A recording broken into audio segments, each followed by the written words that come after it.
no baggage, you just get on board.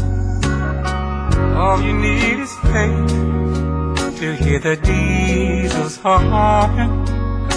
You don't need no ticket, you just thank the Lord. I believe.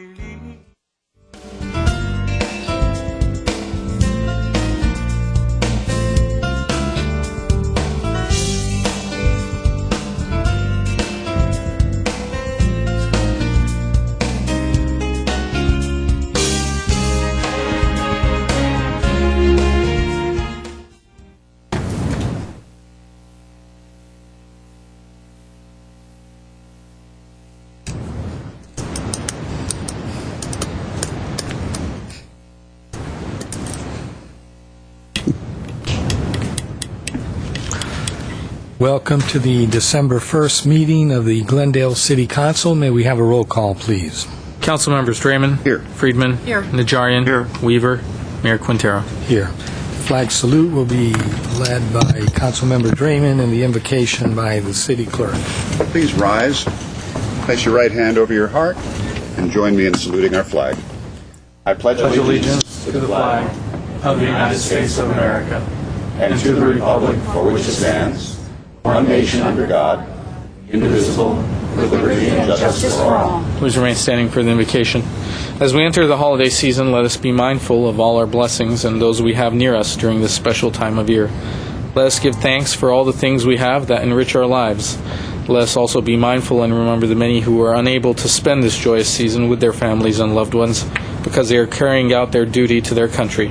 Let us pray for the safety of the men and women who serve in our nation's armed forces. Let us pray that they are kept out of harm's way and that they may all return safely to their families as soon as possible.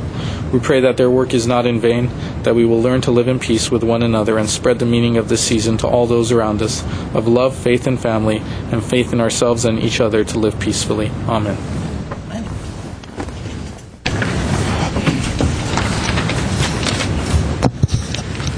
We have your report. The agenda for the December 1st, 2009 regular meeting of the Glendale City Council was posted on Wednesday, November 25th, 2009 on the bulletin board outside City Hall. All right, next, please. Next, under presentation and appointments at 3A is agenda preview for the meeting of December 8th, 2009. Ms. Spears. Mr. Mayor, members of the City Council, for the Glendale Housing Authority on December 8th, there are no business agenda items, or for the Glendale Redevelopment Agency. For the Glendale City Council meeting at 6 p.m. on the 8th, we have a number of consent items. General Manager of Glendale Water and Power, request for proposals for Grayson Power Plant for their main steam piping stress analysis condition assessments and non-destructive examinations. General Manager of Glendale Water and Power, RFP for the Grayson Power Plant asset storage tank, foundation design, repair, and tank installation report. Again, General Manager of Glendale Water and Power, bids received for the Advanced Infrastructure Installation Project. General Manager of Glendale Water and Power, Lockbox Services Contract. General Manager of Glendale Water and Power and Director of Information Services. This is regarding professional services to acquire, install, and configure a storage area network and uninterruptible power supply in the Perkins Data Center to support the Advanced Metering Infrastructure Metadata Management System, which is the AMI project. Director of Public Works, approval of the final map tract for an 8-unit new condominium subdivision, and it's located at 1153 San Rafael Avenue. Under action items, we only have 3 items. City Manager and City Attorney regarding the formation of the San Fernando Valley Council of Governments. Director of Planning, Glendale Municipal Code amendments related to subdivisions and lot line adjustments. And lastly, City Attorney, and this is a report on our department realignments that have occurred. That concludes my report, Mr. Mayor. Okay, thank you. Next, please. Next, we have the appointment of Mr. Ruben Amirian at 3C to the Historic Preservation Commission. This was a nomination by Councilmember Najarian. Thank you, Mr. Mayor. I would like to nominate and present for the Historic Preservation Commission Mr. Ruben Amirian. He's a current member of the commission, and he's well known to most of us in Glendale. He has served many years on the Design Review Board, both as a member and a chair. He's involved in many different architectural organizations, also a member of several art societies. I think he would keep up his great work as a member of the HPC and would submit him for approval. Okay, do I have a second? Second. Okay. Roll call, please. Councilmembers Draymond, Yes. Friedman, Yes. Najarian, Yes. Weaver, Mayor Quintero. Yes. Senator Liu will be making a presentation later in the agenda. She isn't here yet, but when she does, we'll readjust the agenda. Next, please. Next, we have City Council and staff comments. Okay. And Ms. Friedman. Thank you. First, it's good to be back. What greeted me when I arrived at City Hall today for the first time in 2 weeks is the demonstration of the artificial turf. And I think it's great to have this demonstration, but I was a little surprised that it looks more to me like an advertisement for the company that's selling them than a demonstration. There's 3 squares of the artificial turf. Each one has a large banner giving the name of the installer with their phone number and website. 3 side by side, as if it wasn't enough just to have one. And it really looks, and there's no information given about what the products are, pros and cons, or anything. All that it says is, this was installed by so-and-so, and if you want it in your yard, call us. So to me, it's less informational and more of just a promotion. And I've never seen at City Hall an installer advertisement like this for anything that's been done here. When we do projects at City Hall, for instance, we don't generally put a sign in front the way people do with private homes saying, work on the renovation is being done by so-and-so and give us a call. So I was a little surprised to see it, and I don't think that those 3 signs in a row are appropriate. Okay, any other comments? No. Well, not to get into a debate on it, but it's probably my fault because I did ask and worked with planning staff to try and get a demonstration out as quickly as possible. Since it is currently illegal still to have any artificial turf, any representations by installers or manufacturers that they would certainly be ready to install could only be prospective in nature and not certainly available for that. But I think the point was, for our information, I thought there were 3 different types of turf with a different indication as to what each product was. If I may respond to this. Actually, we have already talked about this among staff and as late as this morning, and we're working with city facility staff to replace the signs with one that goes on the corner on top of the planter that points to them and says the demonstration of artificial turf. That's all we're going to put at this point. More information we will give at the time that we bring the material for Planning Commission and Council review in the future in terms of the pros and cons and everything else that we can gather between now and then. In the meantime, let me also address another question that I think was embedded in Mr. Najarian's comment, and that is that, yes, there are 3 vendors. Each vendor will have 3 grades.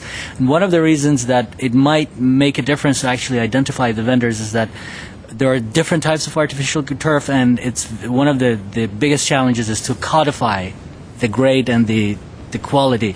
So at this point, we can make them more generic, as so that it's very well identified. This is only a demonstration project, and then maybe we can reduce the advertising. It looks to me like 3 promotional advertisements for those particular installers. I think it's highly inappropriate. It looks as though we at City Hall are promoting these products, and here's the phone number of where you can get them. I mean, that's exactly what it looks like. They're large signs. The signs are almost as large as the demonstration turf, and I just don't think that it's appropriate to have in front of City Hall. Not the demonstration, but a demonstration that have giant signs on top of them saying, to buy this product, call this number, which is what it says. You make good points. Sounds like staff's already on top of it, and we'll address it. Any other comments? I have a few others.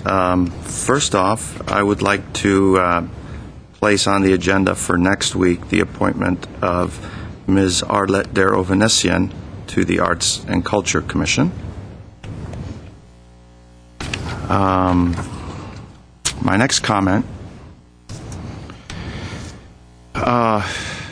is regrettable, and I think most of you read in the newspaper today the issue involving my colleague, Mr. Weaver, and the FPPC being fined a substantial amount of money for ethical lapses and breaches in the management of his campaign funds. So, actually, I got the news last night. I read it online, and I didn't know anything more about it than what the paper had put forth. And I wasn't sure what I should do as a councilman. Should I remain silent? I think remaining silent would give the wrong impression. I would give the impression that such behavior is condoned by me personally. I said, well, maybe I should ask him for his resignation. And then I said to myself, well, no, that's not my role. He was placed in office by the voters, and it should only be the voters who deal with their elected official.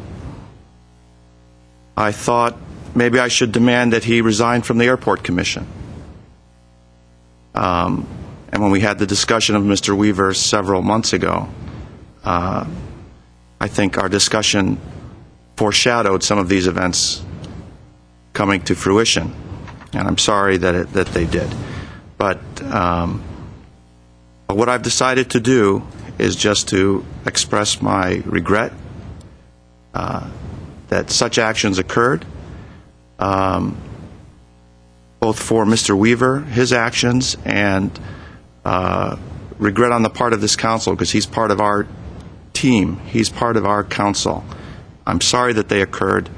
I'm going to let the administrative organization, the FPPC, deal with the matter as they best see fit, and just for the record state my extreme disappointment in the events which gave rise to the reprimand.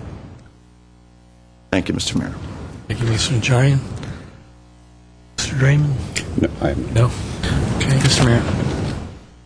If I may make a quick announcement, Leon Mayer, who's a frequent fixture here at the City Council meetings for his announcements on events related to the Friends of the Glendale Public Library, asked me to make an announcement in his stead today. He's actually out sick, and we wish him a speedy recovery. But just wanted to let our viewers and people who are aspiring cooks know that we're going to have a special presentation at the Glendale Public Library.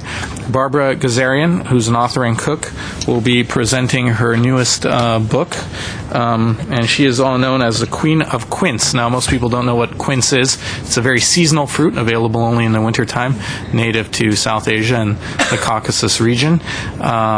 Some people in the audience are nodding their heads. They know what quince is. It's believed to be a very ancient food. The Romans have numerous cookbooks dedicated to this golden apple. It's related to the parent apple, and you can fortunately buy it here in most small mom-and-pop grocery stores around this time of year. So the presentation on how to prepare quince will be on Thursday, December 10th, 2009 at 7 p.m. at the Glendale Public Library Auditorium. And again, this is a free author talk and book signing sponsored by the Friends of the Glendale Public Library. Again, it's the Queen of Quince. Thank you. Okay. Let me start by extending a warm hello and gratitude and thank you for the firefighters who put out an enormous blaze in a warehouse here in Glendale, and I assume they're doing okay. I know we had 3 injured firefighter. But minor injuries are doing fine. Okay, great. That's good. I might add they were injured, essentially ventilating the building next door to prevent the fire from spreading. The heat was so great from the building next door that it burned some of them, but they're fine. Yeah, these warehouse fires are especially problematic because you don't know, well, you do know what's stored in them, but that doesn't mean that it can't go off. The reason you know is that there's signs put on the sides of the buildings by state law. And then I guess, I think on behalf of the entire city council, I would assume that we're all disappointed with the FPPC ruling. Okay, next, please.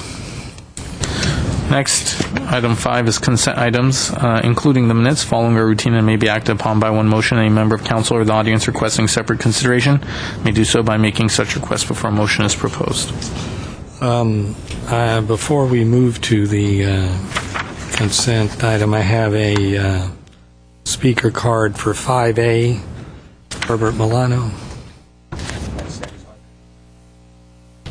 Yeah, all right, we'll pull it, and I'll move the balance of the consent calendar. I'm sorry, Mr. Mayor, that's 5A. 5A. Was that correct? Okay. I'll move the balance, accepting 5A, Mr. Mayor. 5B through C, 5B and C. I'll second that. Roll call. Council members Draymond? Yes. Friedman? Yes. Najarian? Yes. Weaver? Mayor Quintero? Yes. Please read 5A into the record. 5A is City Clerk regarding approval of the minutes of the regular City Council meeting held on Tuesday, November 17, 2009. Mr. Milano. Thank you, Mayor Quintero, members of the City Council. My name is Herbert Milano. About a couple of times per year, I come before you with regard to this item regarding the minutes, because in your minutes you're going to find that there were 3 individuals who spoke during oral communications. But in the minutes, it doesn't state anything with regard to what the topic was. Now, when some of you were running for City Council, you basically told the public how important it was for you to be a groundswell of the public to be heard. And when people come before you to speak during oral communications, it would be nice to be able to go back through these written documents and see what the issue was about that they came here to talk to you about. But just the name appears. Now, very often, when someone comes here to speak before the City Council during oral communications, there is no discussion whatsoever and no input is given back to the speaker. So the speaker comes in, says his concern, expresses it to you, and then oftentimes there is no feedback whatsoever and there is no action that takes place and we know nothing about it afterwards. I did a quick study on the number of people who basically came to City Council during 1 year period, Mr. Draymond's when he was mayor, and started tallying the number of people who came and the reasons why they came. And there were some pretty substantial individuals who came over and talked about the same issues until their issue was solved weeks and sometimes months later. I think that it would be nice to start the new year with a recognition of the people who come to speak before you with at least a one-sentence paragraph of the topic that they were concerned about. Thank you very much. Mr. Draymond. Let me jump in on that just for a moment. This is a request that Mr. Milano has made several times. At one meeting, and I don't know whether I was mayor at the time, but I was on the council, I know that, and decided to keep track of those things and to, at the end of the oral communications, just do a roundup of just a brief summation of what each speaker was talking about. Mr. Milano probably remembers that. I know we have our practice of taking action minutes, but what is the concern with just a word or two as to the general topic? Is there a legal concern, or is it just practice? Is it policy? Are there concerns? I mean, is this something that we can talk about as to whether or not? I mean, at least have a debate as to whether or not to include it, even if there is a reason that comes forward. At least we would hear that articulated. Mr. Najarian. Let me ask Mr. Howard whether discussion on that point is permitted as opposed to what is contained in the four corners of the minutes as presented. Is that not another issue that we need to discuss at a And later I think date? that was what Councilmember Draymond was asking. Is Yes. it's not something that's appropriate that we can, I was interpreting as added the agenda for discussion, and there's nothing, and again, embedded in that, I think, was the question of, is it illegal to have broader minutes? And the answer is no. No. By matter of practice, we take action minutes, and we can put it on the agenda to discuss taking That's not broader the minutes. point I'm making. The issue before us is approval of the minutes. The issue raised by Mr. Draymond is whether it is appropriate to make modifications going forward as to the subject matter of the oral communications. To change the practice, we would put it on the agenda for the council to debate and discuss. The practice is action minutes.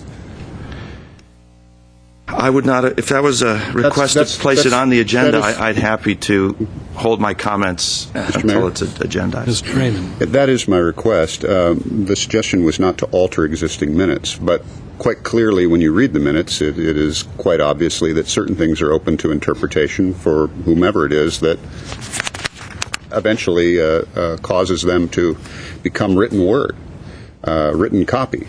There's interpretations as to about what we say at council comments and all sorts of things.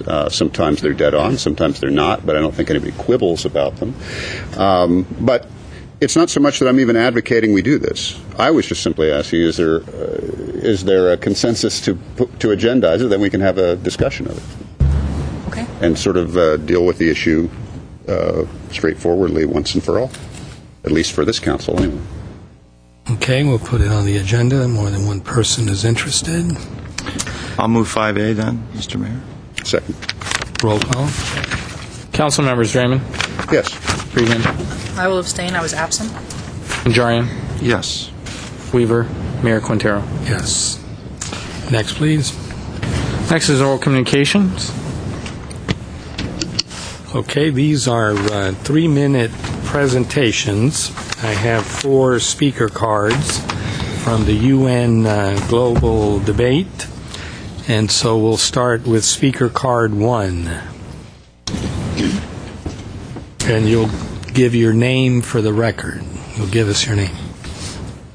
Thank you, council members. My name is Justin Higa, and I am part of a group of 12 high school students, 9 of which are here today.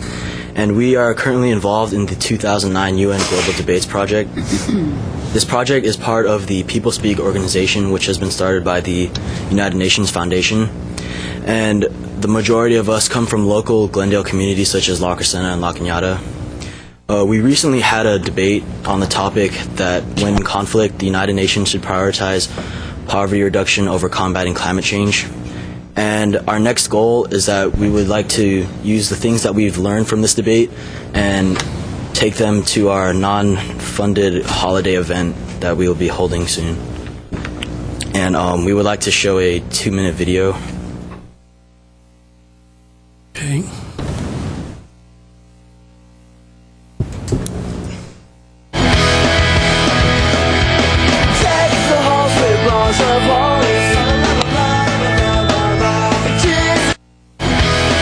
Waiting for a second for this to load. Is that your interlude music already, or is that part of That's my yes, exactly.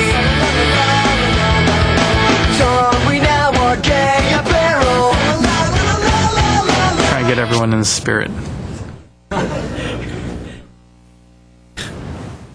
Rock and roll, Jim. Rock and roll. Trying to load this, but give us just a second while we figure out what's going on with the computer. The city clerk suggesting we should vamp.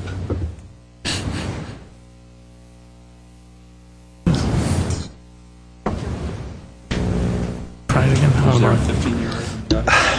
Yeah, is there? Exactly. Just a second. We're good. There we go.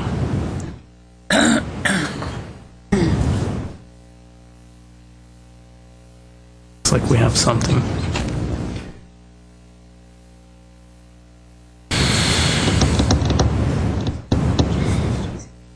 I don't know. We promised this was working when we tried it.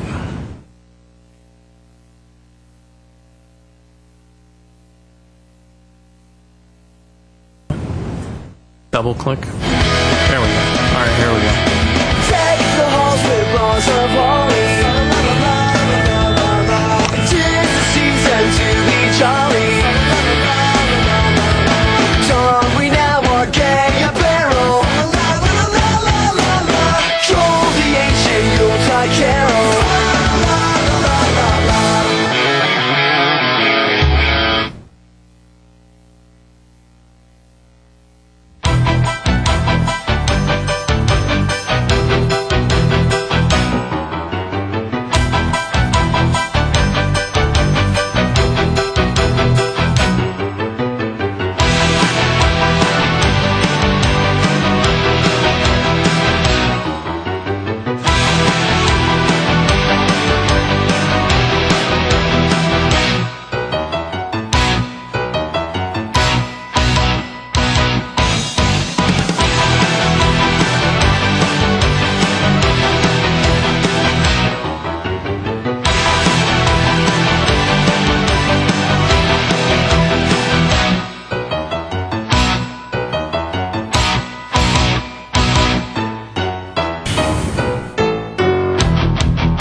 Okay, very good message.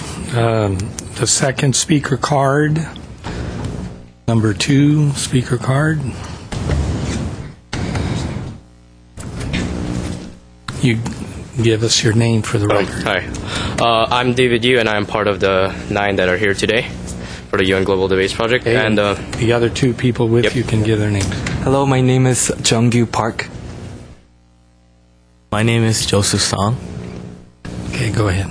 Okay, so as you all know, we are heading towards Christmas season, and we are trying to raise awareness of the importance of the waste creating during the holidays. And hopefully, if you saw the information on the video, an immense amount of waste is created during the holiday season. And to raise awareness, we are going to demonstrate and show ways to help the environment in a convenient and helpful way.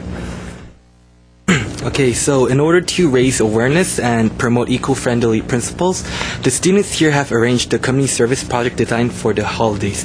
We basically have 4 developed plans, which we'll briefly explain right now. Our first plan is to create videos, which we just showed you. These videos will be shown to the general public, and it contains provoking statistics about how much waste and trash people waste disposed every holiday and throughout the years. And by showing these kind of provoking statistics, people will be aware of these immense amount of trash that we dispose. Our second plan is to make a booth where people can make their own ornaments. By this plan, we can use the profit in a good way, which the next speaker will explain. Not only that, but we are using eco-friendly materials, unlike the mass-produced ornaments in factories. Moreover, we are gift wrapping them in a green way, which helps reduce the waste and trash that other places make when gift wrapping. Okay, our third plan is to make flyers. These flyers are similar to the videos that we created.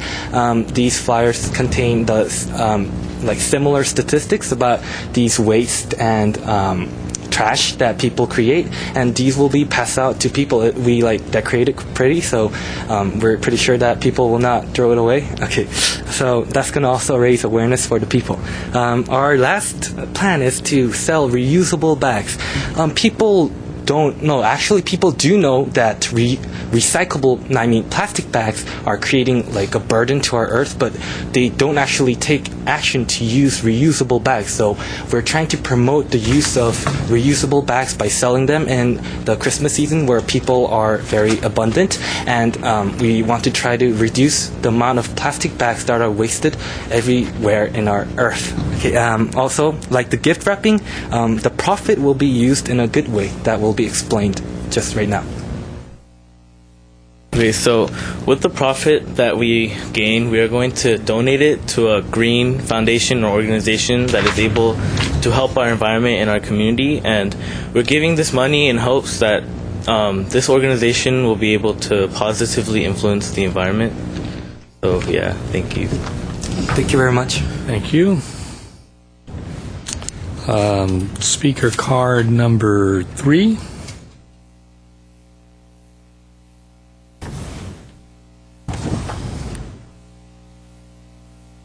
My name is Yana O. Hi, and my name's Lisa Yun. So I'm just going to be speaking a few statistics of waste during the Christmas season. So added food waste, shopping bags, packaging, wrapping papers, bows, and ribbons make up to an additional 1 million tons a week in our landfills. And each year, 50 million Christmas trees are purchased, but 30 million of those end up in our landfills as well. And in total, 25% more waste is created during the Thanksgiving to the end of the year than any other comparable period. So what can we do to help this holiday crisis? Well, currently 2.65 billion Christmas cards are sent out every year in just the US, but if everybody sent one card less, we'll be able to save 50,000 cubic yards of paper. And also if every family just used 2 feet less of holiday ribbon, then we'll be able to use that reused ribbon and be able to tie a bow around the entire world. So these are some statistics that we are going to put on our flyer so that we'll be able to show the general public that even little bits of the holiday material that they save and reuse will make a significant and really big impact on the world later. Thank you. Thank you. And speaker card 4, that's the final card.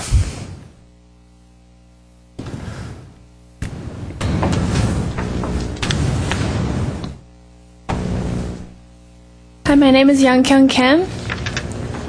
I'm Ara Cho. I'm Gina O. So in conclusion, we as part of UN Global Debate Program are hosting an event in order to teach our fellow holiday shoppers what they can do to help the environment on this happy season. We're going to let people know what they can do to help environment during this season by selling ornaments, reusable bags, and other environmentally friendly products in which all profits are going to the environmental organizations, because small changes in practice can save us a lot of trouble. We are still awaiting the confirmation of the exact date and time of the event that we have explained before. We will have the exact date and time latest by tomorrow, and we'll inform you upon that. And here are the flyers that we have mentioned earlier, so please take one and read it.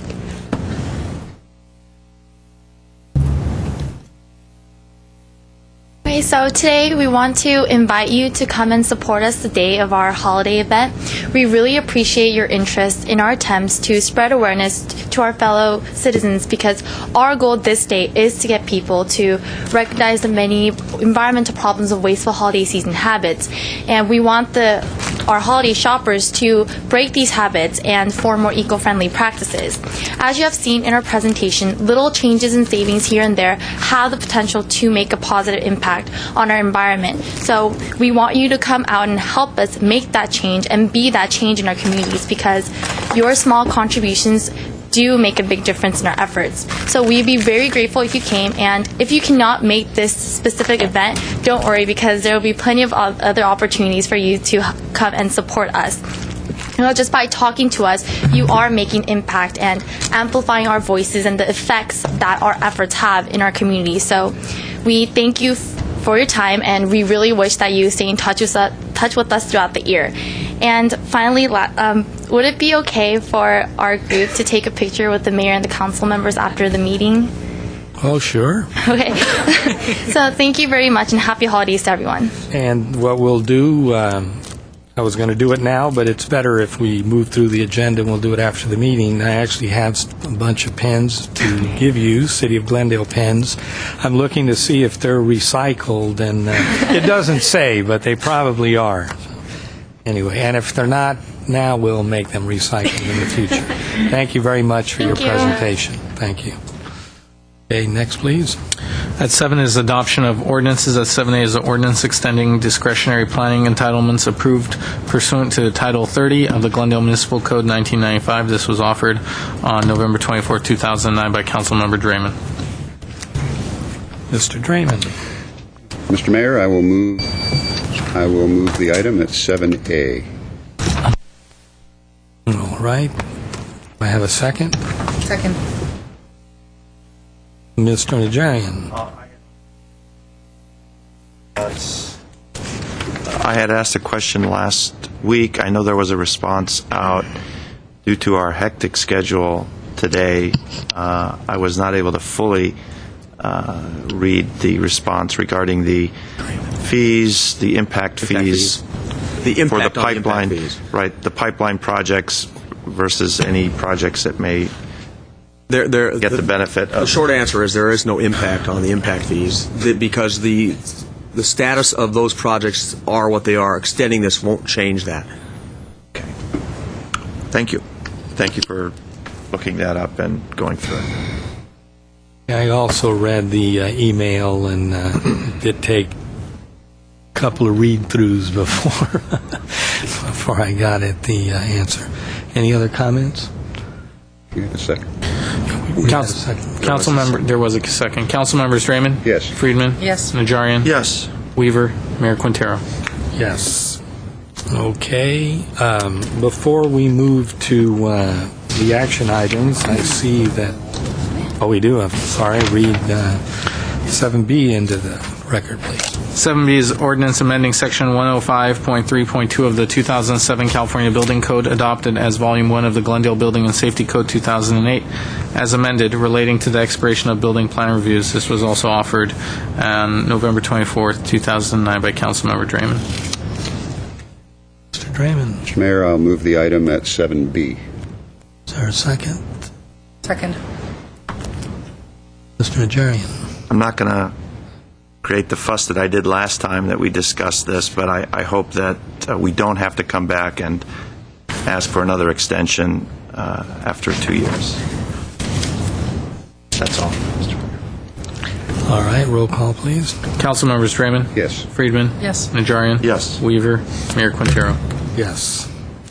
All right, we will go back to presentations. I see that Senator Liu is in the audience. And Senator, let me say that you just missed a tremendous presentation by the UN Global Debate Team, who's there in the audience, but maybe they'll have the opportunity to talk to you at a future date. Their presentation was delightful. It's good to know you that did. the You were here. youth, I saw some of that, great, and I thought great. it's great that the youth are involved in something that we all feel passionate about. Good evening, Mayor Quintero, council members, staff. It is my pleasure to join you this evening. It's part of my annual responsibility to give you kind of a wrap-up as to what happened last year in the state legislature. And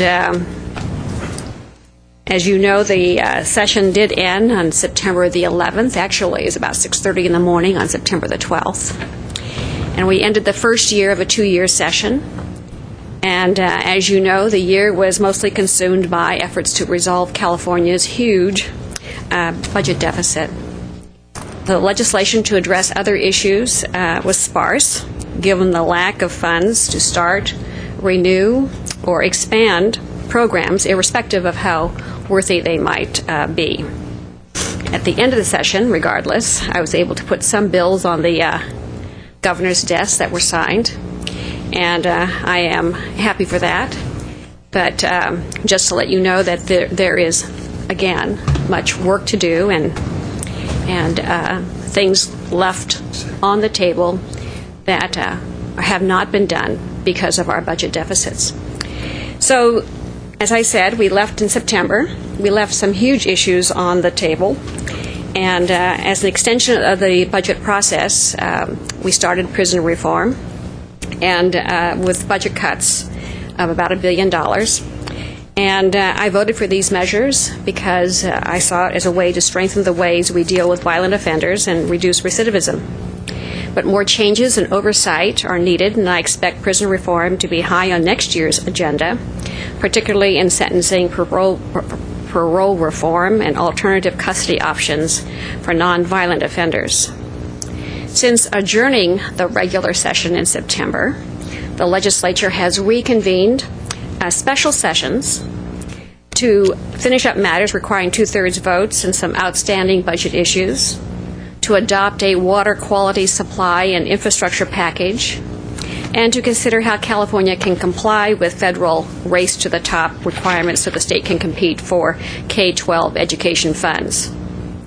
The water package included a $11.14 billion bond measure.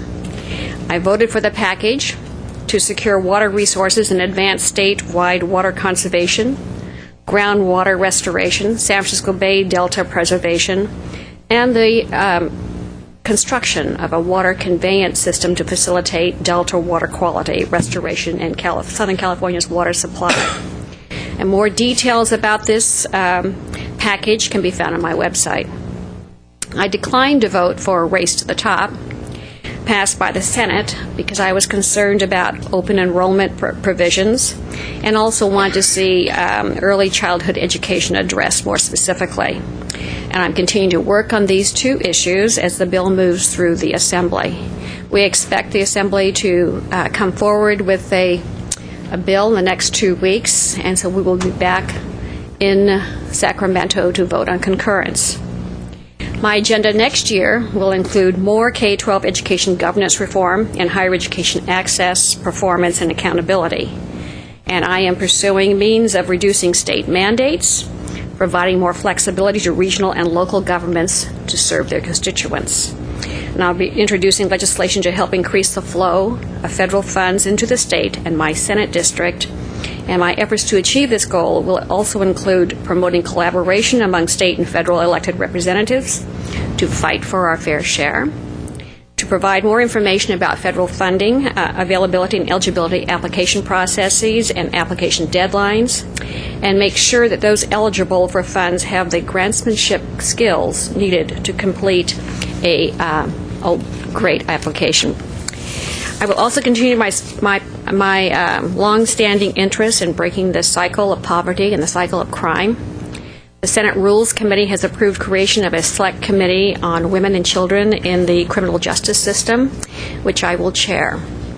We will take a hard look at how women, nonviolent offenders, women with children, children with parents in prison, and juvenile offenders are treated, especially in the light of diminished housing capacity and decreased rehabilitation and education services.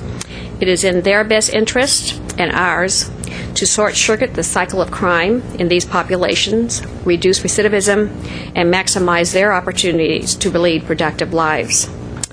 And as chair of the Human Services Committee, I convened a hearing to discuss how the state is using the estimated $85 billion of Federal Recovery Act funds to break the cycle of poverty here in California. And this federal program is an unprecedented response to the most severe economic recession that we have seen. The Act creates an historic opportunity to bring 21st century jobs, job training, support services to low-income people and communities, and we need to make sure that we are maximizing that potential. Here in the district, it's been my pleasure to partner with communities, organizations, education institutions, and businesses to green the 21st Senate District. And there are so many environmental, health, and economic benefits to it be enjoyed by recycling, conserving energy and water, utilizing alternative energy resources, driving less, walking more, and reducing our carbon footprint overall. I want every city in my district to have a sustainability plan in place, and the movement toward Creating a sustainable environment will stimulate our economy, our economic recovery through development of green businesses and creation of green jobs. I look forward to partnering with you in this effort. It's my goal to bring resources and information to my constituents that empower them to improve and maintain their quality of life. To that end, I'm working with my Senate website to be used as a tool for information, networking, and collaboration. So please visit it, and you will find links there that are on a wide variety of topics, including the eligibility for federal grants, greening the 21st District, health and wellness, education reform, and emergency preparedness. I'm interested in your feedback and what information that we have provided, and so I want to make sure that this opportunity is two-way street, not just a one-way street. I want to include my remarks by expressing my appreciation to Glendale City and the residents. You've demonstrated great leadership during and after the station fires. You provided much-needed support to Foothill neighbors and friends and galvanized amazing resources to educate and prepare us for mudslides by holding community meetings and preparing residents with sandbags. So I want to thank you for the opportunity to address you tonight, and I welcome your questions and comments. And before we do that, I just wanted to say that I also wanted to congratulate you as a council for the work you do and the dedication you do to provide affordable housing to many people. And I have met some of the folks that have contracted with the city to provide that opportunity for folks who find themselves unable to provide for themselves. So I want to thank you for that. And I also want to thank you for the opportunity for these young people to come before you this is our future. And as you can see, they are bright and articulate and concerned about the earth that we are leaving behind. So with that, I'm happy to entertain any kind of questions that you may pass my way. Are there any questions or comments for the senator? Oh, well, we just want to thank you for spending the time with us. I know you have a busy schedule and you're hitting all the cities in in your district, and I'm glad you had the opportunity to address us tonight. Thank you very much. I do mean it that, this is an open communication. We are faced again with another tough budget year, and we need as much flexibility as possible, and I know that Mr. Starbird has his thing about partnerships, but we are working this together, and we are going to be affected by each other's behavior. So I do present myself as someone who really wants to be flexible and to try to spread the pain if there is such a thing. But thank you very much. Thank you, Senator. Okay, we'll return to the agenda. Action items. Mr. Mayor and Council, at 8A is Director of Development Services regarding Adams Square Merchants Association budget for calendar year 2010. At 8A1 is a motion accepting Adams Square Merchants Association's annual report.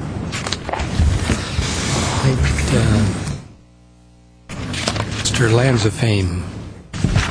Mr. Chairman, I'm sorry, Mr. Mayor.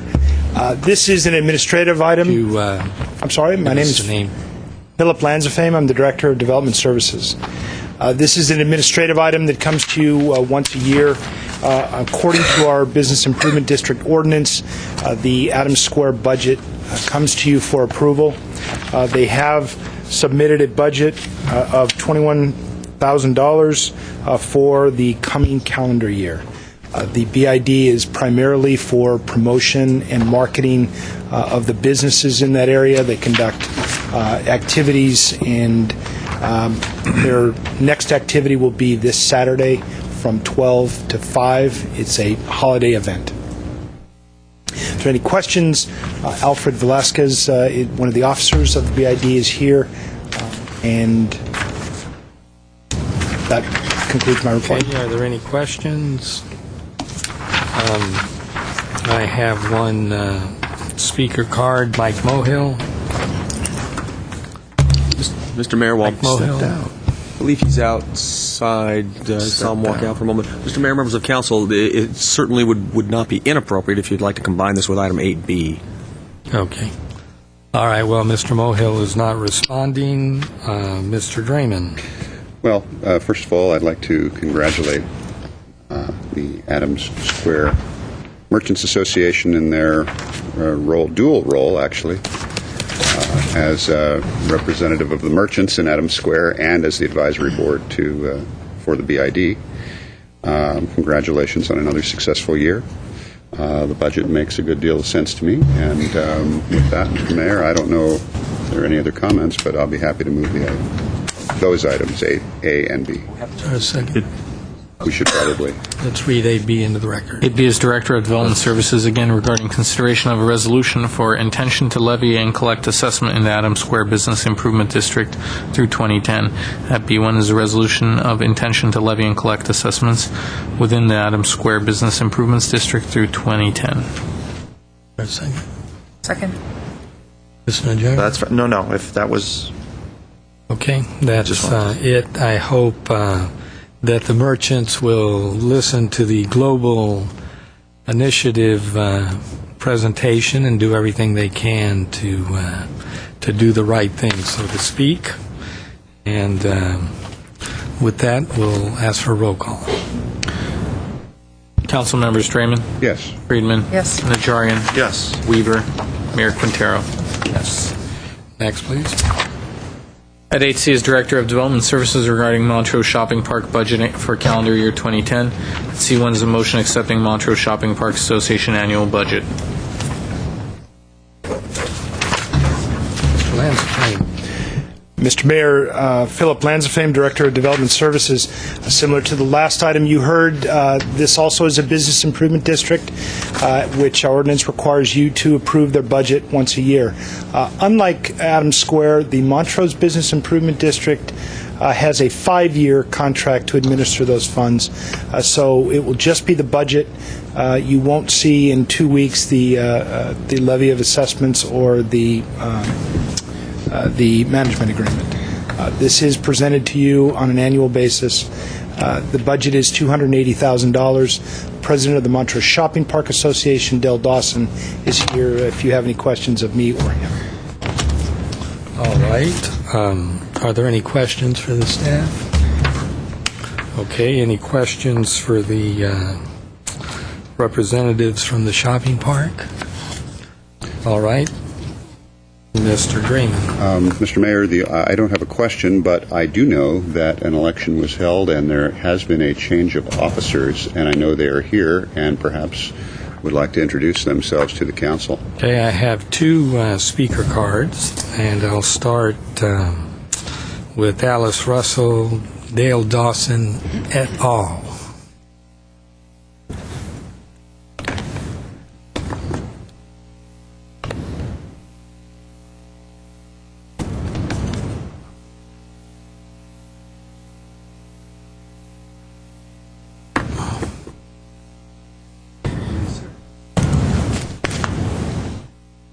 Good evening, Mr. Mayor, City Council, City Staff, Dale Dawson, currently addressing you as Executive Director of the Montrose Shopping Park Association. And having said that, we've been through some restructuring. I'd like to introduce our new president, Alice Russell, owner of Anderson's Pets and Ocean View Bistro, is our president of the association at this time. Alice. Maureen Palacios from the Once Upon a Time bookstore is our treasurer. Maureen. And this lady to my right, whom I've been married to for 30 years, Mary Dawson, co-owner of Revelation Tops at 2321 and a half Honolulu Avenue, is our vice president. So I'm currently addressing you as executive director, and I would welcome any questions you have. I want to let you know that handed out to you this evening is an advanced copy of our Montrose Christmas gift guide, which will be inserted in the LA Times throughout the various zip codes in the immediate area on Thursday, and then distributed to another 18,000 direct mail homes on Friday, just prior to the parade, at which time I hope to see you all again in Lot 7 in the VIP staging area for the Montrose Glendale Christmas Parade. Saturday night, this Saturday, 6:10 p.m. We look forward to seeing you all there. Also inserted in your gift guide, I have added a supplement for your information in case it is helpful to you. It gives you a distribution breakout by income line item as to how the funds are dispersed throughout the budget. I know that's been somewhat of a concern to some folks, so I thought it'd be good information for you to have that. The only two areas of income that are not delineated there are the harvest market itself and filming, both of which go entirely into the market. They're a one-item disbursement. So these that have multiple disbursements, I wanted you to be able to see that for the record. And if you have any questions, we're happy to answer them. Any questions? Let me just say congratulations to the new officers, who I'm sure are going to do a wonderful job. They've been around long enough, so I think they know what they're doing. And I'm looking forward to the parade, as I do every year. I think the weather is going to be fairly reasonable. Yes. I think it's going to start raining on Monday, actually. Good. Monday would be. But Saturday night should be great. So thank you very much for coming by, and did a great job on your circular there. Thank you, Mr. Mayor. Any questions for us on the budget, sir? Or City Council? Not at this time. Thank you very much. I have a speaker card, Mike Mohill.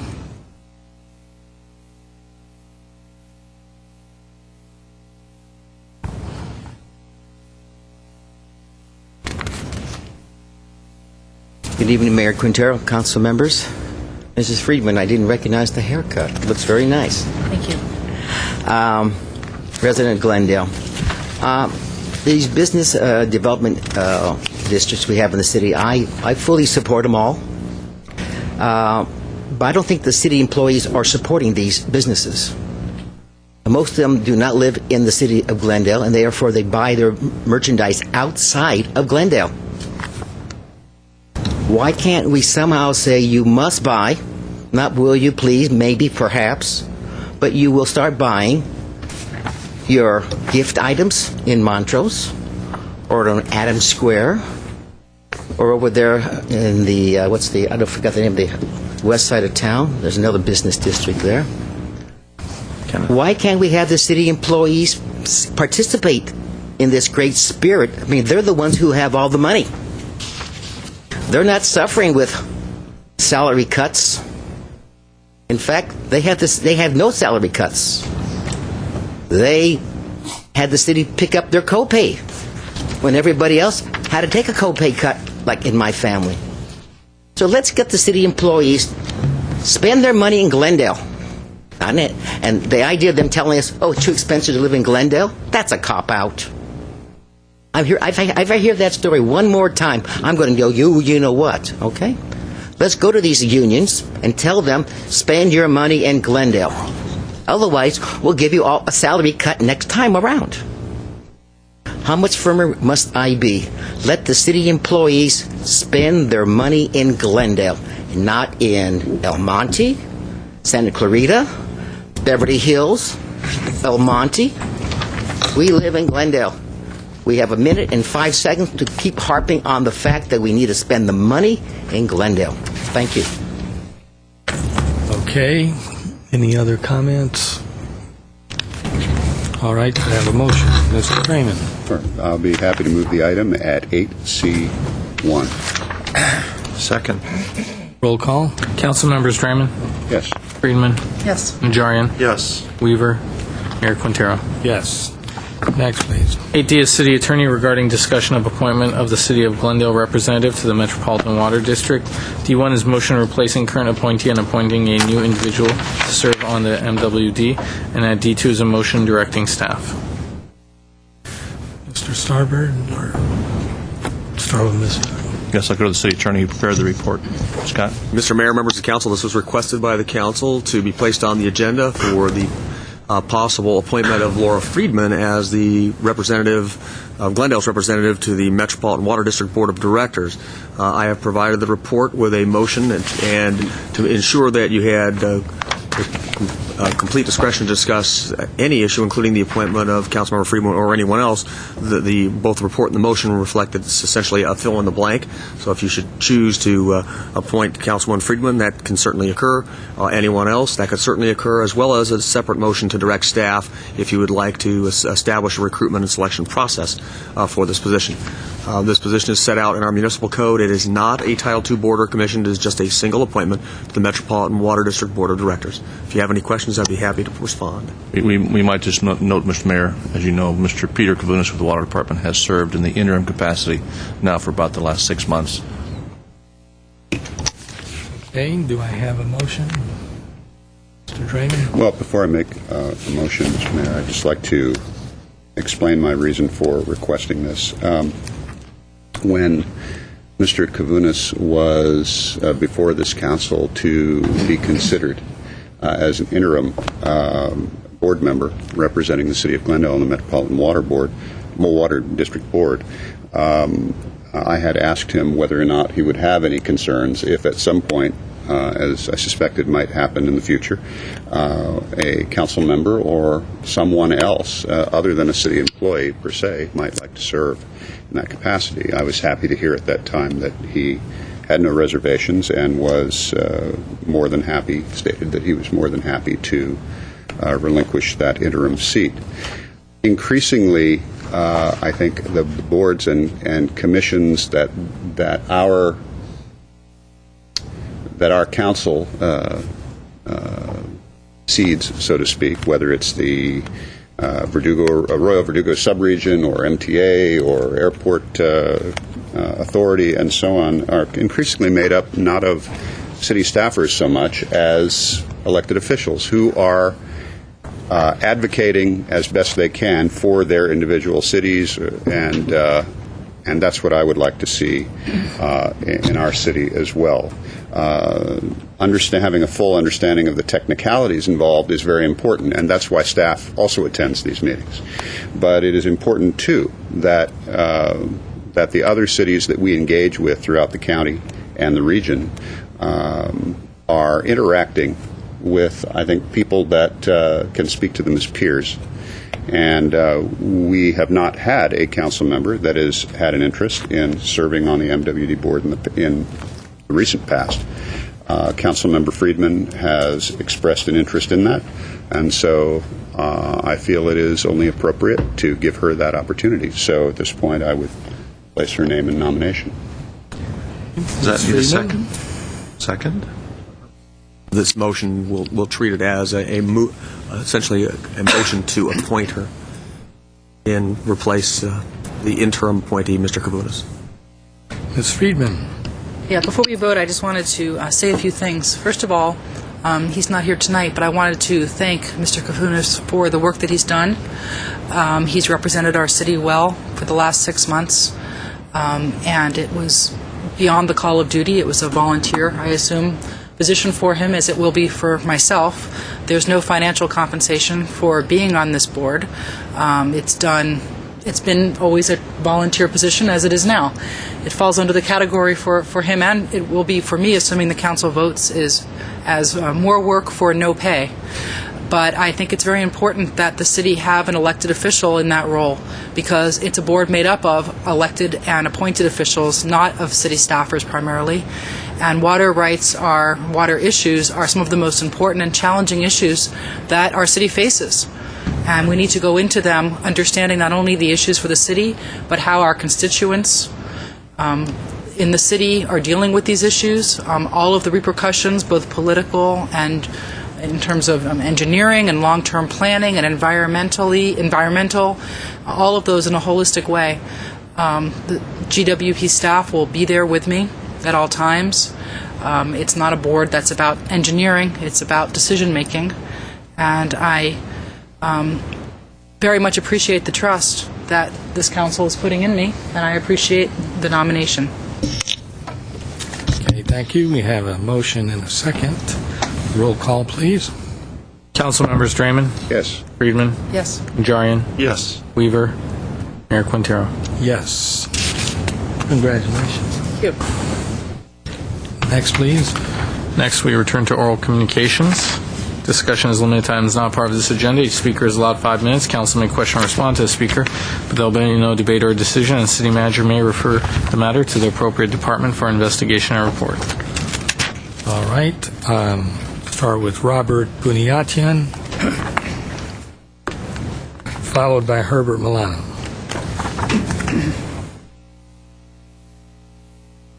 Good evening. My name is Robert Buniatian. I'm a resident of Glendale. I wrote a community commentary today in the Glendale News Press, and I just wanted to expand on it. So I would like to give my version of it at least. The title of it is Why Rents Are High in Glendale. Two of the politically popular programs in Glendale are affordable housing and mini parks. One of the prevailing complaints from Glendale residents is that rents are too expensive. Could these two politically popular programs and resident complaints of expensive rents be connected to one another? The answer to this question requires the understanding of basic economics. The answer requires political leaders to look at the long-term effects of their decisions rather than the short-term advantage to their own political careers. The answer requires the residents of Glendale to be mindful of the pressures put on political leaders to do something about the high rents. To begin the economic breakdown, affordable housing, one has to define what affordable housing is. Affordable housing is subsidized housing for a particular group of renters to live in apartment units that rent below market price. A direct consequence of this subsidy is that Glendale renters that do not live in one of those subsidized apartment units are stuck with a higher rent for their own apartments. The application of the law of supply and demand is all that is needed to notice the connection. Since affordable housing units are only available for a certain subgroup of renters, this means the supply of apartments for rent to the vast majority of potential renters has gone down. This would then logically mean that rents for all non-subsidized renters is higher than it would be if the new apartment units were open for everyone. In addition, since affordable housing apartments are apartments that rent below market levels, then this logically means that some developer is building an apartment complex knowing that he cannot recoup his cost for constructing and maintaining the complex with rents at market price. Of course, no developer would do this if there was no other way of recouping his cost and making profit. Therefore, the compromise is to build luxury apartments with higher rents. The double whammy for average renters is that the supply of rents has gone down twofold. One, the average renter is not qualified to live in the affordable housing apartment, and two, the next apartment complex is a luxury complex with rents higher than what the average renter can afford. In effect, the supply of apartments for the average renter has shrunk again. Another program that affects rents in Glendale is open space park laws. This program is politically very popular. It is like a warm and cuddly bear for kids. Who doesn't like parks, by the way? However, would renters of Glendale push their politicians to build more parks if they understood that with every park, the supply of apartments for rent is effectively lowered? It might make for a good picture in the paper and votes during election, but with every park there is potentially an apartment complex that is not constructed, which then ensures residents in Glendale to trend higher. Some Glendale renters frustrated at the high cost of rent in Glendale argue for rent control in Glendale. The call for rent control is very misguided. Rent control has been tried in New York, London, Paris, and other areas of the world. The prevailing outcome of rent control throughout history, and without exception to location, has been the decimation of that location. To understand why rents are high in Glendale, voters of Glendale need look no further than the Planning Department of Glendale. The Planning Department of Glendale, as for any city, is the coercive arm of government that socially engineers where and how Glendale residents should live. The laws of the social engineering are the zoning laws, general plan, historic preservation, open space laws, environmentals, and others. What these good intended planning laws accomplish is for the supply and demand curve of housing in general to sway away from equilibrium. In other words, what these laws accomplish is to restrict the supply of apartment units to meet the demand of the rents. The concluding effect could be then answered by any Econ 101 student in college. rent of apartment units will trend higher. To understand this effect, I would encourage renters to look at Glendale, to investigate Glendale, where cities where zoning laws are lax and where there are cities where zoning laws are very stringent. You can take a look at Houston, Texas, which the zoning, is basically non-existent, and the free market basically applies where demand meets supply, and you don't have the boom and the bust. Okay, thank you. Thank you. Herbert Milano, followed by Margaret Hammond.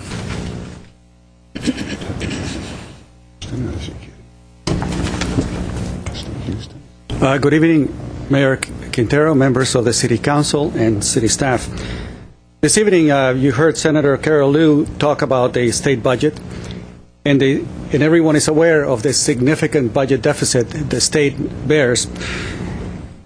Unfortunately, it is often the school districts and our school children who wind up bearing the brunt of the excesses with regard to the state budget. Excesses that sometimes go back to the administration of Governor Gray Davis. In 1998, he helped pushed for the state of California the 3% at 50 pension change for state employees. You are now bearing the brunt of that. But it is our kids who are bearing the brunt, because now the Glendale Unified School District is expecting to receive barely $5,000 per child. It's an incredible low number for the city, for the school district, to be able to sustain their current employment. And our children, and the Glendale's children, really need to have a better focus coming from all sources. Now, there's also another burden that the school districts are bearing, and that is the burden of incredibly high electrical rates. I did a California Public Records Act, and I have the documents here of the Glendale water and power charges to the schools. I was primarily interested in the schools where my kids went to, R.D. White, Wilson Middle School, Glendale High, but they also provided me some additional schools in the area that I had requested earlier. And I'll give you the numbers. This on Lomita, 18.9 cents per kilowatt hour. This is the on Kenwood, 19.5 cents per kilowatt hour. And I can give you school after school, 20.9 cents per kilowatt hour, 21 cents per kilowatt hour, 28 cents per kilowatt hour, 30 cents per kilowatt hour. That is an incredible charge that these schools have to bear in order to be able to sustain, their administration, in the black. It is my suggestion that the city look very, very carefully at the incredible burden the schools are having to bear in order to be able to sustain the increases in the city's budget during the past 10 years. Most of you have seen some of the displays that I put in before you on overhead with regard to the trends in the city staffing, increases over 30% during the last 10 years, increases in the overall payroll, 50%, increases in the medical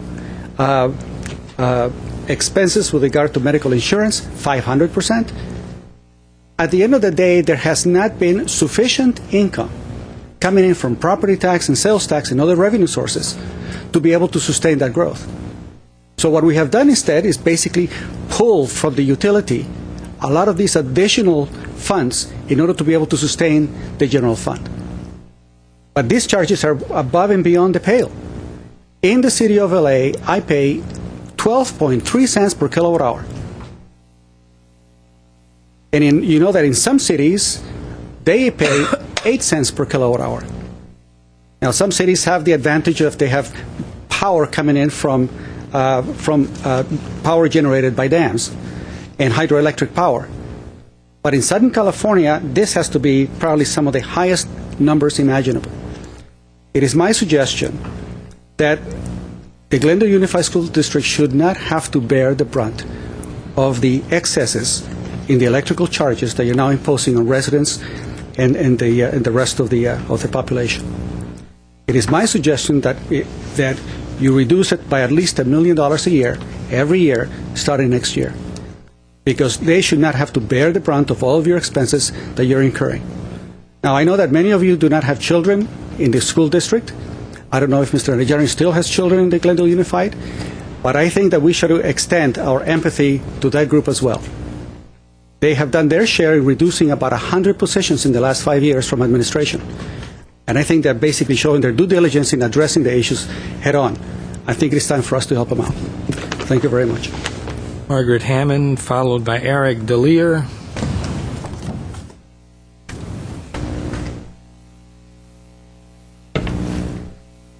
Good evening, Mayor Quintero, members of the council, and staff and audience. My name is Margaret Hammond.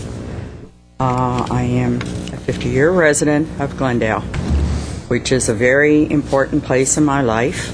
And I feel whatever effort that volunteers such as myself make to make it a better place in any way we can, and that is our main interest, with no selfish reason other than that, to have a great place to live, a great city to live in. One of the things that happens this time of year are some of our jewels are displayed for the citizens of Glendale, residents of Glendale, and other outside, and we hope, visitors. And the one is that Glendale Beautiful has the Fiesta de la Luminaries at the Casa, and it will be, this open house will be Friday, December the 4th from 5 to 8, and on Saturday from 5 to 8. There will be a children's piñata party Saturday from 2 to 4.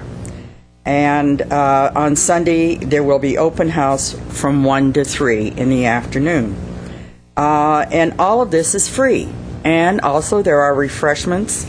There are going to be traditional refreshments and homemade cookies, and they have tea and so forth, and punch, which Ginger used to make, but we don't have Ginger's recipe anymore.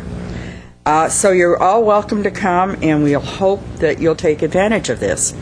It's paid for out of your money. The Casa belongs to the city, and we just want you to come and visit it. It's a wonderful place, part of the heritage, the Spanish heritage of this city.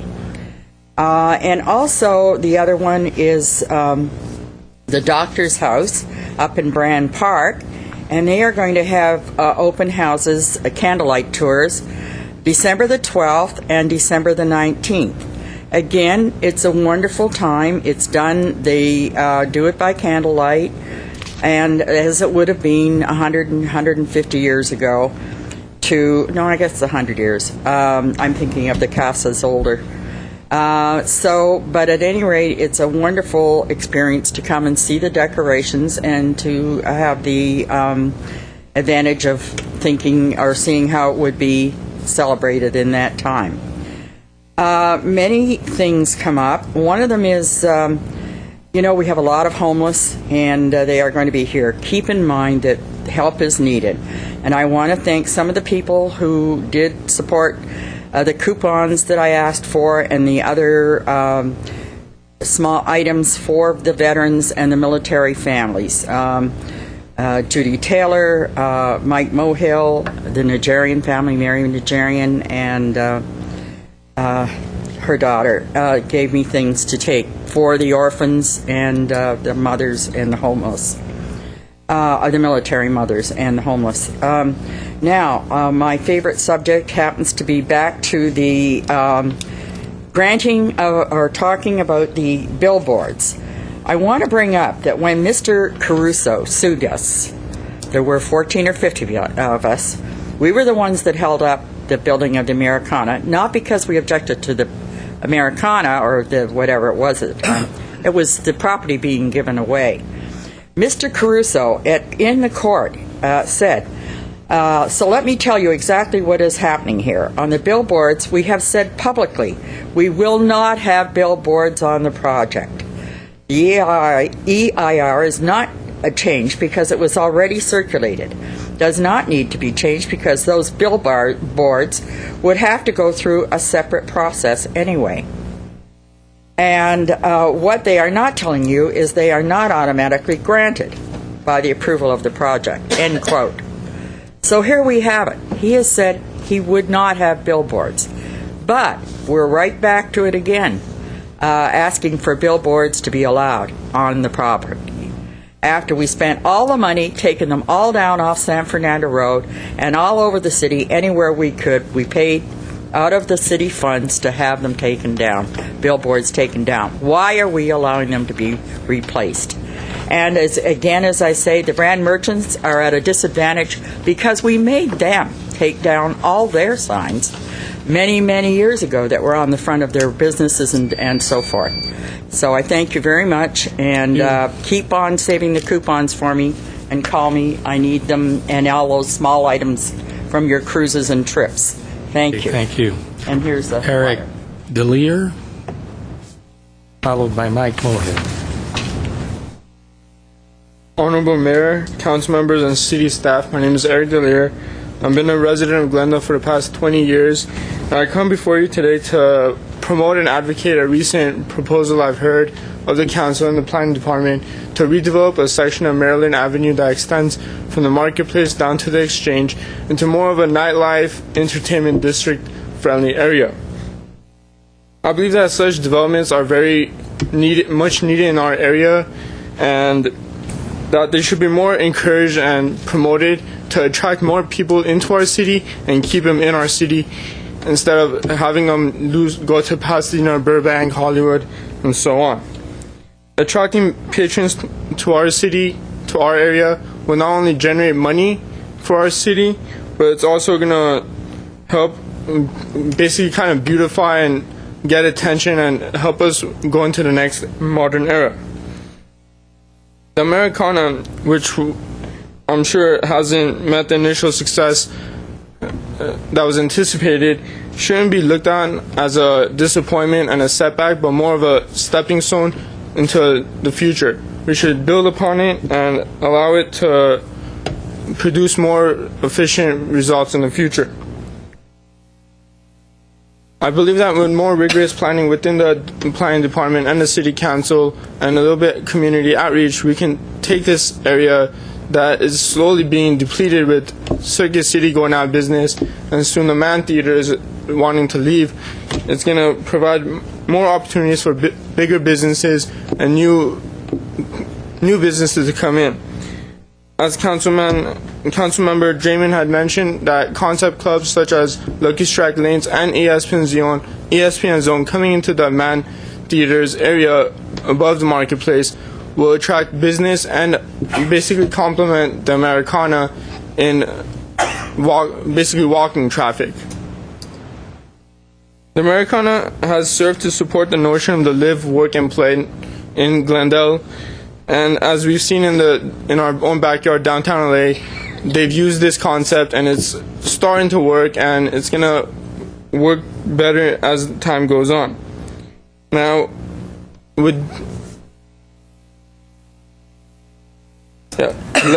let's allow Glendale to be a model into the new era. We must not allow our reservations and skepticism to handicap our creativity, imagination, and progression into our new era. Instead, we should allow these businesses and open our arms and minds into our city and help them, I can't think of the word, but help them help our city build upon itself and go into a new era. Thank you very much. And thank you. Bye. Thank you. Mike Mohill, followed by Bill Wiseman. Good evening again, Mayor Quintero and council members. Normally I come here with headline news talking about the economy, but tonight I'm here talking about something that's, I think, it's more egregious. It's very sad. It's what I read in today's Glendale News Press. It says, Councilman Weaver hit with a $9,000 fine. Right on your mark, Mr. Najarian. Councilman had been under investigation for campaign finance discrepancies. Thank you, Mr. Barry Allen and the Vanguardians, for bringing this to the authorities of Mr. Weaver. Mr. Weaver is not here tonight, but I wrote a speech in his behalf.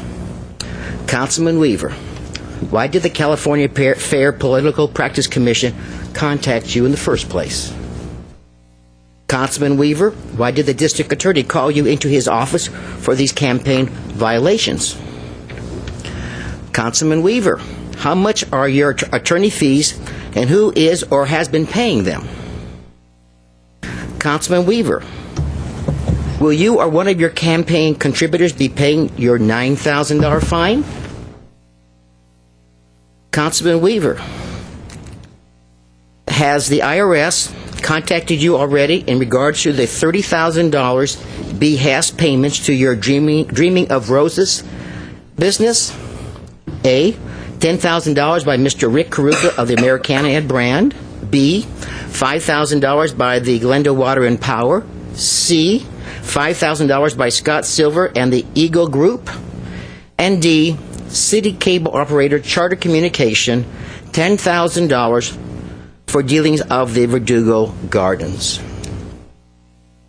Mr. Weaver, please, because of these monies received, is that why you have never voted down any of the requests to the city by the above 5 entities?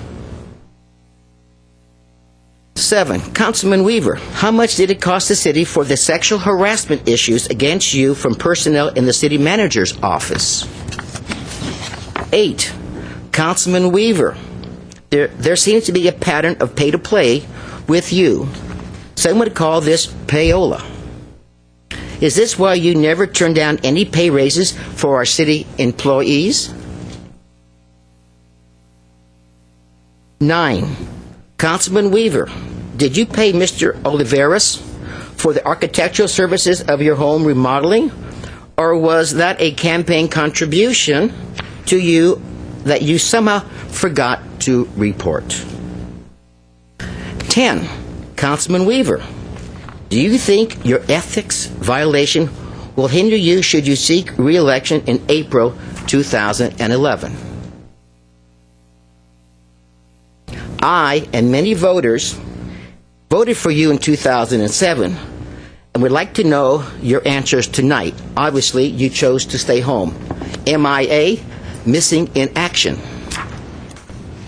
Finally, Mayor Quintero, as talking with Mr. Najarian earlier when he talked about Mr. Weaver's ethics behavior, with the behavior like Councilman Weaver, one would wonder why Glendale does not have a meaningful ethic ordinance. Is it the lack of a strong ethic ordinance of Glendale? Is it this because council would not want to censor one of their own? We had this regards to the smoking ordinance also against Mr. Weaver, didn't we? And nobody wanted to censor him. And here we are again, a year later, on ethics charges. This is disgusting to have a man every night here preach to the public what we should and should not do, and he himself is a criminal. That's why he's hiding tonight. Will he hide again next week and the week after? It's an embarrassment to him, the city council. We're going to be on national TV again, aren't we? Or local TV. Another embarrassment by Mr. Dave Weaver.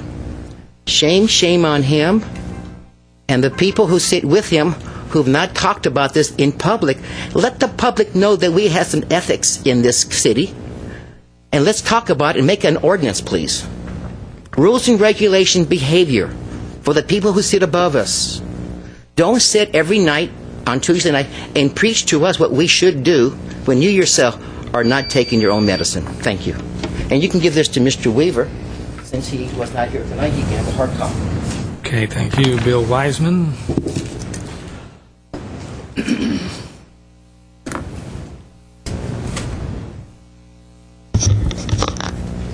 Good evening, Mr. Mayor, council members, city staff, and the public. My name is Bill Weisman from the Ash and Dust Bowl known as Far North Glendale. I'm here tonight to talk about Transportation for America, which is a coalition of national groups that is committed to creating a new national transportation program to take America into the 21st century. Our national transportation policy has not changed very much since the 1950s when the Eisenhower administration launched the Internet Highway System. And today we live in a very different world.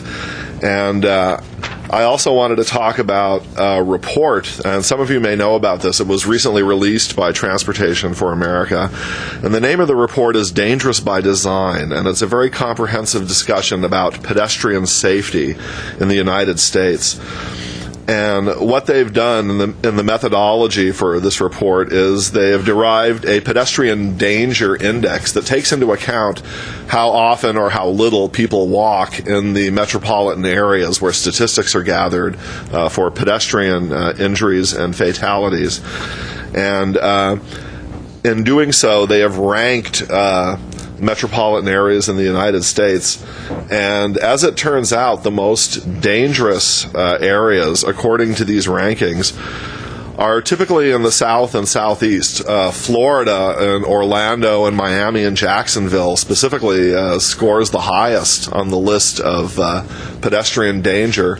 And it's a bit paradoxical because these are in some areas where there is not a lot of pedestrian usage, where car usage is very high, and so where there are relatively fewer pedestrians, there are relatively fewer amenities and design to make streets safer for pedestrians.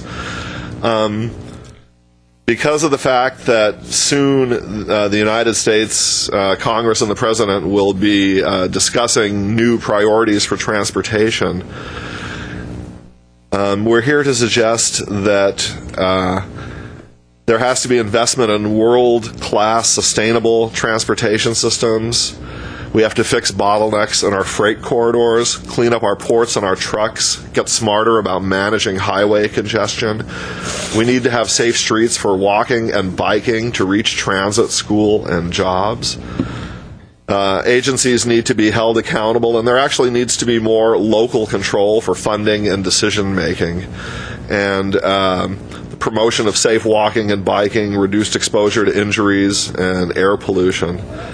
And I would like to encourage all of you, if you haven't seen it, to take a look at this report. It's available on the Transportation for America website, which can be seen at www.t4america.org. That is letter T, number 4. www.t4america.org. And some of the national partners that are in this coalition, there's a very long list. I won't bore you by trying to read all of it, but some of the names that stood out were the American Association of Architects, the American Public Health Association, the National Association of City Transportation Officials, the National Association of Realtors is a partner, the National Complete Streets Coalition, the National Trust for Historic Preservation. Nelson Nygaard, the City of Glendale's mobility consultant, is also a partner, as is the Safe Routes to School National Partnership and the United States Green Building Council.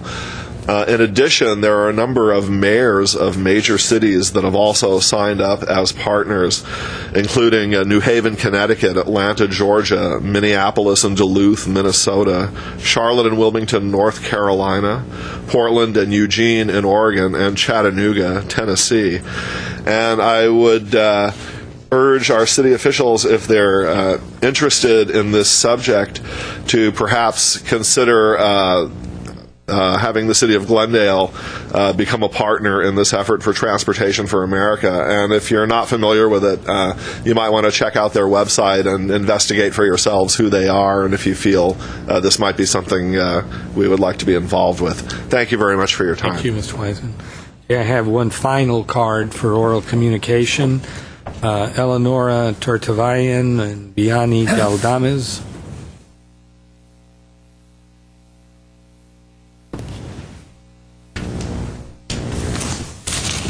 Hello, Mayor and Council Member. I am Eleanor Tertarian, and she is Vianney Galdames. We are current students of California State University, Los Angeles. We are social work majors, and today we are brought up here to actually experience how it is like to be part of the meeting. And one thing that I would like to bring up last second is that we are actually going to have a rally protest at the governor's office in downtown LA, which is about no more furlough days for professors. The budget crisis that is going on, it is affecting us majorly because we were not able to actually register for any classes, which is not only affecting us but to many of Glendale City's college students, high school students, which would like to transfer for the coming quarters.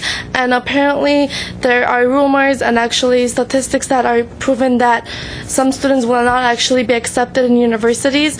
So I would just like to bring it up that I would really like a lot of people to actually gather together and meet us at the rally, which will be taking place at downtown LA at 11 a.m. tomorrow. And the more people we have, the better chances of actually making something change within the budget crisis. And I know that there is money that they can actually offer for us, because education is the most important aspect of a person's life, because we are the future. And I believe that we are being neglected, and we should step up to fight for higher education. So if you have anything to say, that's it. So if you guys can please be participate. more specific than downtown LA. Give a time and a it is location. at 11 a.m. at the station union. At 11 o'clock, and 11 then we're a.m. just going to walk to the office. Governor's office. Governor's office. Where's the governor's office? What street? Address. We don't have the address, but we're just going to meet there. And It's from on there, Spring we're Street. planning to walk. Throw that in editorial. Yeah, we just came Alameda, from yeah. school. We know Alameda. Yeah, we just got all the information. Okay. Yeah, thank you very much. Okay, that's the last card for all communication. Next, please. Is there any new business? There is new business.